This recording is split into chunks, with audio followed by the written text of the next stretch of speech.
मामले की lower court को डायरेक्ट किया है कि ये मथुरा में जो मस्जिद है उसका सर्वे किया जाए, वीडियोग्राफी करवाई जाए, उसके लिए स्पेशल कमिश्नर नियुक्त किया जाए, जैसे ज्ञानवापी में हुआ वैसा ही मथुरा में होने में कोर्ट की तरफ से आदेश जारी हुआ है। इसको कैसे देखते हैं?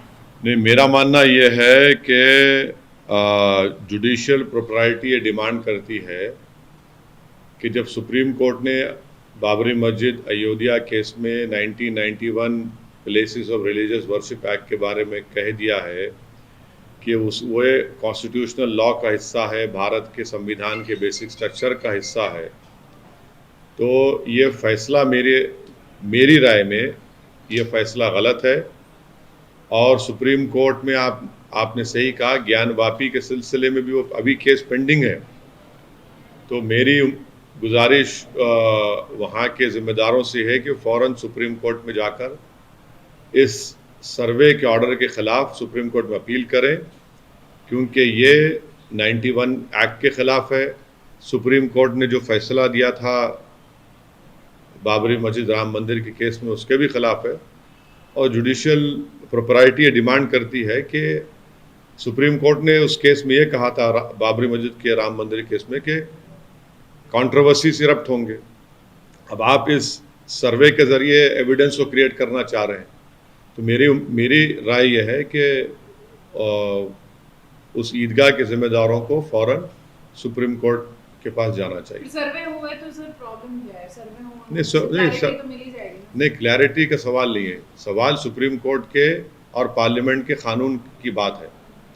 जो पार्लियामेंट ने कानून पास कर दिया कि बाबरी मस्जिद राम मंदिर के बाद कोई दूसरे कंट्रोवर्सीज को हाथ नहीं लगाया जाएगा, मुद्दों को खोला नहीं जाएगा। और सुप्रीम कोर्ट ने बाबरी मस्जिद राम मंदिर केस में भी उसकी बात कही है कि उसको कॉन्स्टिट्यूशनल लॉ और बेसिक स्ट्रक्चर का हिस्सा करार दिया है।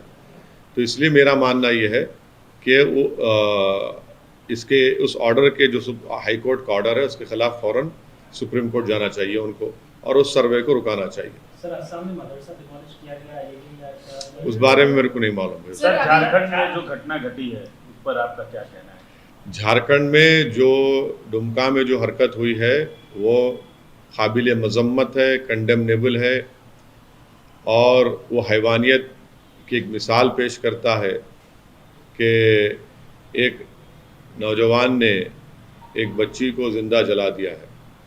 तो जितना भी उसका कंडेम किया जाए कम है, और मैं उसको पूरे सख्त अल्फाज में उसका ना सिर्फ कंडेम करता हूँ बल्कि झारखंड की सरकार से ये मुतालबा भी करता हूँ कि उस केस को अच्छी तरह से डील करें, और अगर हो सके तो एक कोर्ट को डेसिग्नेट करवाए और वहाँ पर ये केस चलाया जाए और उसको सख्त से सख्त सजा दिलाए कानून के तहत।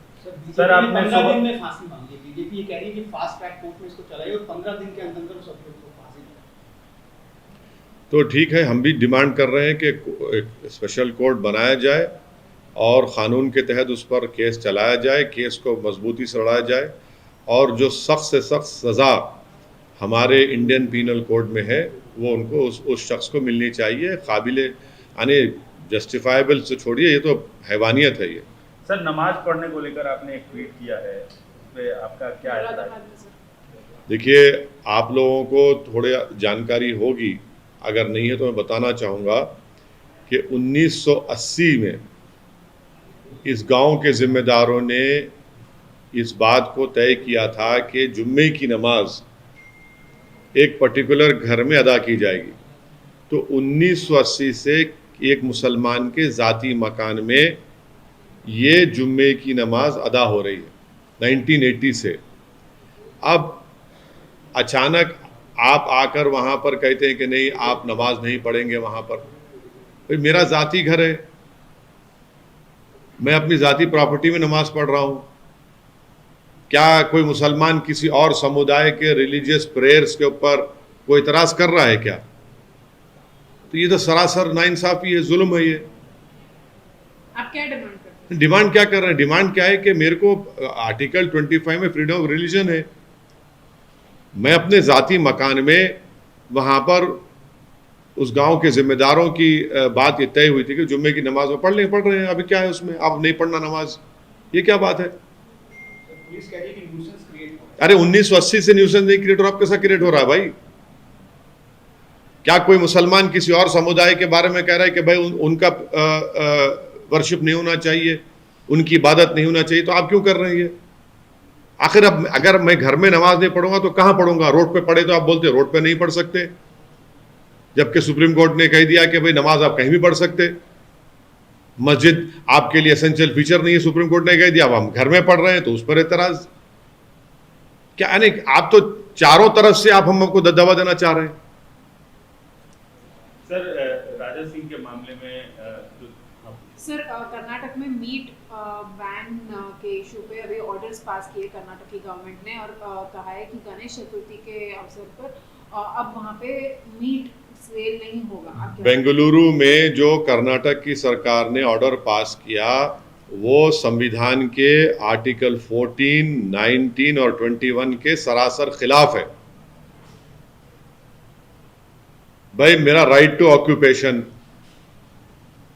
Right to livelihood, right to life और प्राइवेसी, सुप्रीम कोर्ट ने तो यही कहा था ना कि मैं क्या खाऊंगा, क्या नहीं खाऊंगा, क्या पहनूंगा, वो आपका इख्तियार ही नहीं है वो। तो भाजपा की सरकार कर्नाटका में सुप्रीम कोर्ट के जजमेंट के खिलाफ ये फैसला ले रही है, संविधान के आर्टिकल 14, 19 और 21 के खिलाफ उन्होंने ये फैसला लिया। और कर्नाटका में 80% लोग गोश्त खाते हैं। केंटकी फ्राइड में चिकन मिलेगा, मैकडॉनल्ड में बर्गर मिलेगा, होटल में गोश्त मिलेगा, मगर वो जो गरीब अपनी छोटी दुकान खोलकर कारोबार करके अपना पेट काटता है, वो जो छोटे गरीब लोग जो प्रोटीन हासिल करने के लिए अपना गोश्त खाते हैं, आप उनको सजा दे रहे हैं। ये दौलतमंदों की सरकार है ये, और आप तो संविधान के खिलाफ है। 80% लोग गोश्त खाते हैं और सब जानते हैं कि नहीं वो एक बेहतरीन न्यूट्रिएंट है गोश्त। चिकन की दुकान बंद रहेगी, गोश्त की दुकान बंद रहेगी, क्या है ये?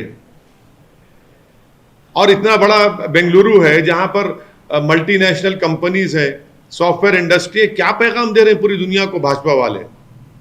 सिर्फ नफरत है आपको क्योंकि वो कारोबार ज्यादा मुसलमान करते। भाई गांधी जयंती के दिन मानते इज्जत करना चाहिए। आप हर चीज में आप दुकान गोश्त नहीं बेचेंगे, वो नहीं बेचेंगे, क्या करेगा फिर गरीब बताइए? तो इस बिल्कुल सरासर गलत फैसला है उनका ये। सर बीजेपी के सस्पेंडेड एमएलए के मामले में उधर से तैयारियां हो रही कि उनको बेल दिलाया जाए, कानूनी हेल्प किया जाए, तो क्या आपकी पार्टी की तरफ से या आप शहर के नुमाइंदे हैं? नहीं, आपका सवाल बहुत अच्छा है क्योंकि आप एक नहीं, आप एक जिम्मेदार न्यूज एजेंसी के जिम्मेदार हेड हैं। आपने सवाल में ये पूछा कि भाजपा की तरफ से तैयार हुई है, तो मेरा मैं नहीं, आपने कहा था अभी, आपने कहा था कि भाजपा की तरफ तैयारी हो रही है। मैंने पार्टी का नाम आपने नाम नहीं लिया।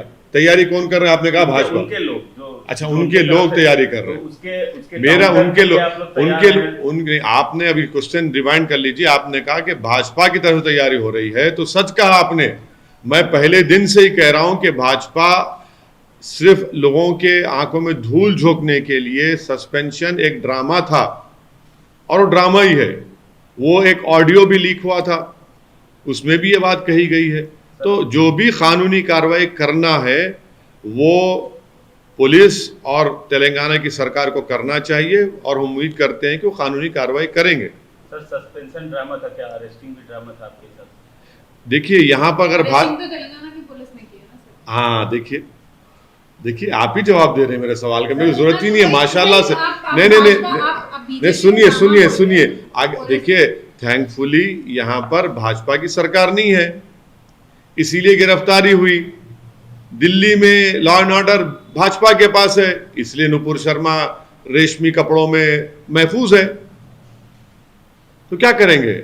यहाँ पर पुलिस ने हरकत की, गवर्नमेंट ने ये कहा कि हम इस चीज को टॉलरेट नहीं करेंगे, किसी समुदाय के खिलाफ कोई बकवास बकेगा तो कानून अपना काम करेगा, इसलिए उनकी अरेस्टिंग हुई। कल एक इंडिया पाकिस्तान मैच था सर, उसका एक वीडियो वायरल हो रहा है बीसीसीआई के एक पदाधिकारी, उन्होंने तिरंगा हाथ में लेने से मना कर दिया, और वीडियो काफी कांग्रेस और अन्य पार्टी उसको। किसका वीडियो में कौन है? आप बोल क्यों नहीं रहे, डर क्यों रहे हैं आप? अरे हमसे सवाल कर रहे हैं आप, वीडियो में कौन है? कौन है वीडियो में? वो बोल तो दीजिए ताकि हम तबसरा करें। बीसीसीआई के अध्यक्ष है। क्या नाम है उनका? जय शाह ने, ऐसा लग रहा है कांग्रेस के लोग ये बोल रहे हैं कि उन्होंने तिरंगा लेने से हाथ में मना कर दिया। तो मेरा मानना यह है कि सिर्फ तिरंगा उठाने से किसी की मोहब्बत भारत के लिए वो प्रूव नहीं करता। तिरंगा उठाने से ही क्या मोहब्बत प्रूव होगी? आप लोगों को मालूम होना चाहिए कि 1945 में एक कांग्रेस का सेशन हुआ था जिसमें राष्ट्रपिता महात्मा गांधी जब वंदे मातरम पढ़ा जा रहा था तो महात्मा गांधी नहीं उठे, नहीं खड़े हुए। बाद में खैर वंदे मातरम हमारे नेशनल सॉन्ग बना, उस वक्त गांधी जी नहीं उठे। उन्होंने कहा कि ये यूरोप से इसको खड़े होना, यूरोप से लाया गया, इसको वहां से लिया गया है। तो इस बात को हम तमाम को समझने की जरूरत है कि भारत से मोहब्बत के जो मजाहरे हैं वो कई किस्म के हो सकते हैं। अगर आप बोलेंगे नहीं एक ही किस्म से ही आप मजाहरे करेंगे, आप हरकत करेंगे, तभी आपको हम इस सरजमीन से मोहब्बत करने वाला मानेंगे, मैं इस बात को नहीं मानता हूं। सर ये कांग्रेस का विरोध है या जय शाह का समर्थन? मैं अपनी बात कर रहा हूं, ना मैं किसी पार्टी की ना किसी एक शख्स की बात कर रहा हूं। मैं ये कह रहा हूं कि हमारे जो लोग, चाहे वो स्पोर्ट्स हो या साइंटिस्ट हो, आसमान में हमारे सैटेलाइट भिजा रहे हैं, क्या वो झंडा लहराते हैं? काम कर रहे हैं ना, उनकी मोहब्बत उस काम में है। अब हमारी टीम के खिलाड़ी बेहतरीन मुजाहरा किए, कल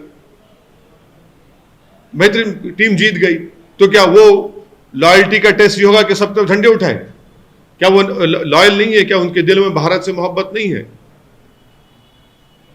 ऐसे मैचेस और होने चाहिए सर इंडिया पाकिस्तान के बीच में। हाँ, इंडिया पाकिस्तान के बीच में और मैचेस होने चाहिए। हम तो बोलते रहे हैं कि आतंकवाद और क्रिकेट साथ में नहीं चल सकता। तो फिर आप ये सवाल बीजेपी से पूछिए, आप ये सवाल प्रधानमंत्री से, उनकी सरकार से पूछिए।